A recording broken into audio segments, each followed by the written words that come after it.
Doctor Mohammad Yunus বজ্র কঠিন সিদ্ধান্তে আছেন। একমাত্র আল্লাহ ছাড়া এই নির্বাচনকে ঠেকানোর মতন ক্ষমতা বাংলাদেশের কোনো রাজনৈতিক দলগুলো নেই। ঠিক এমন হার্ড লাইনে ডক্টর ইউনূস চলে গেছেন। কেন? সাম্প্রতিক পরিস্থিতি, দেশের বিভিন্ন ঘটনার প্রেক্ষাপট অথবা রাজনৈতিক দলগুলোর পাল্টাপাল্টি অবস্থান, পিআর, জুলাই সনদ, দেশি বিদেশি চাপ, এনসিপি যেমন ডক্টর মোহাম্মদ ইউনূসরে নানান ধরনের কটূক্তি করছে, বিএনপি এই মুহূর্তে কিছুটা পজিটিভ আছে, অনলাইনে ওনাকে নিয়ে আলোচনা সমালোচনা চলছে। তো সবকিছু মিলাইয়া এই সরকারের যে স্টেবিলিটি সেটা কিছুটা নষ্ট হয়ে গেছে। আর এজ এ রেজাল্ট যত দ্রুত সম্ভব একটা সুষ্ঠু নির্বাচনের মাধ্যমে ক্ষমতা হস্তান্তর করতে চাচ্ছেন ডক্টর ইউনূস। তো নির্বাচন কবে? বিএনপি বরাবর বলতেছিল, কালকেও দুদুভাই বলতেছিল যে দুলুভাই যে 26শে ফেব্রুয়ারির মধ্যে নির্বাচন হয়ে যাবে, কারণ ফেব্রুয়ারি মাস 28 তারিখের। এর মাঝখানে সবাইকে চমক দিয়েছেন প্রধান উপদেষ্টার প্রেস সচিব শফিক ভাই। তিনি বলছেন যে আগামী বছরের মানে 2026-এর 15 ফেব্রুয়ারির মধ্যেই জাতীয় নির্বাচন অনুষ্ঠিত হবে। সম্ভাব্য ডেট হচ্ছে নির্বাচনের 10 থেকে 13 তারিখ। এখন আমি কিভাবে বললাম, আসেন আগে শফিক ভাইয়ের বক্তব্যটা শোনাই। তো তিনি বলছেন যে কোনো অবস্থাতেই এই সময়সীমা পেছানো হবে না। গতকালকে মাগুরার শ্রীপুর জেলার নাকুল ইউনিয়নের মাঝাইল এলাকায় তিনি সাংবাদিকদের সামনে এই কথা বলেন। তিনি বলছেন যে ঢাকা বিশ্ববিদ্যালয় কেন্দ্রীয় ছাত্র সংসদ নির্বাচন সহ বিভিন্ন জায়গায় নির্বাচন শান্তিপূর্ণ পরিবেশে অনুষ্ঠিত হয়েছে। একইভাবে জাতীয় নির্বাচনও শান্তিপূর্ণ এবং সুষ্ঠু পরিবেশে সম্পন্ন হবে, এটি সরকারের অঙ্গীকার। মানুষ উৎসবমুখর পরিবেশে কেন্দ্রে এসে যাকে খুশি তাকে ভোট দেবে, নির্বাচন বানচালের কোন রকম সুযোগ থাকবে না।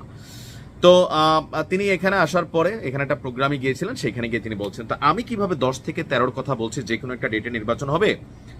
ডক্টর মোহাম্মদ ইউনূস যখন নির্বাচনের কথা বলছিলেন, তিনি বলছিলেন যে ফেব্রুয়ারির প্রথম অথবা দ্বিতীয় সপ্তাহে, তিনি কিন্তু এইটা মেনশন করছেন। তো দ্বিতীয় সপ্তাহ যদি আমরা ধরি, প্রথম সপ্তাহ তো 7 দিন শেষ, দ্বিতীয় সপ্তাহ মেনশন যেহেতু করছেন, তার মানে দ্বিতীয় সপ্তাহই হবে। এখন দ্বিতীয় সপ্তাহটা 15 তারিখ পর্যন্ত যায়। শফিক ভাই 16 তারিখ বলছেন যে নির্বাচন শেষ হয়ে যাবে, ফলাফল ঘোষণা করতে তো 1-1.5 দিন লাগবে। তার মানে আপনি দেখবেন যে 10 থেকে 13 তারিখের মধ্যে, 13ই ফেব্রুয়ারির মধ্যে আগামী জাতীয় সংসদ নির্বাচন হতে যাচ্ছে। যদিও এখনো নির্বাচনের আগে বেশ কিছু দাবি দেওয়া এনসিপি তাদের জায়গা থেকে বলতেছে, বিএনপি বলতেছে, জামাত ইসলাম বলতেছে, তবে জামাতের বলা আর মাঠের রাজনীতি দুটারই কিন্তু ভিন্ন। এটা প্যারাডক্স পলিটিক্স, যে সরকারকে চাপে রাখা।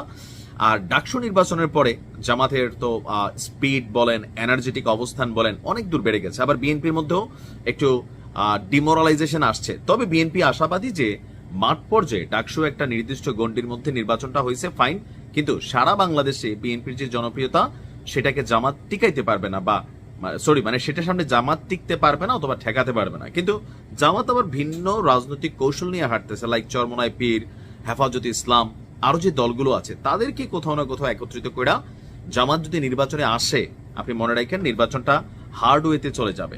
কারণ এই মুহূর্তে বাংলাদেশে বাম বা সুশীলদের যে রাজনীতি, সেটার কিন্তু একটা নেগেটিভ অবস্থান বা ক্রান্তিকাল চলছে। তো সেই ক্ষেত্রে তারেক রহমান সাহেবের বক্তব্যগুলো আপনি যদি প্রতিনিধি স্টেটাস বা তিনি যে বক্তব্য দেন, দেখবেন একটাই কথা, মানুষের মন জয় করো। মানুষের মন জয় করা ছাড়া কোন রকম অ্যাক্টিভিটিস নাই। কোনো সন্ত্রাসী কর্মকাণ্ড, চাঁদাবাজি, ছিনতাই, ঠেকবাজি, জমি দখল, ভুয়া মামলা, মিথ্যে কিচ্ছু করে না বাবা। আমাদের 31 দফা আছে, এগুলো নিয়ে মানুষের কাছে যাও, মানুষকে বুঝাও, ভালো ব্যবহার করো, মানুষের উপকার করো। ভোট নিতে হবে অন্তর জয় কইরা, টাকা দিয়া ভোট কিনা যায় না। টাকা খাবে কিন্তু ভোট দিবে না। আর জোর করে ভোট কেন্দ্র দখলের চিন্তা, আমি জানি না এটা আসলে এই নির্বাচনের সময় কতটুকু বাস্তবসম্মত হবে। সো নির্বাচন হচ্ছে আগামী 10 থেকে 13 তারিখের মধ্যেই নির্বাচন ইনশাআল্লাহ। আসসালামু আলাইকুম।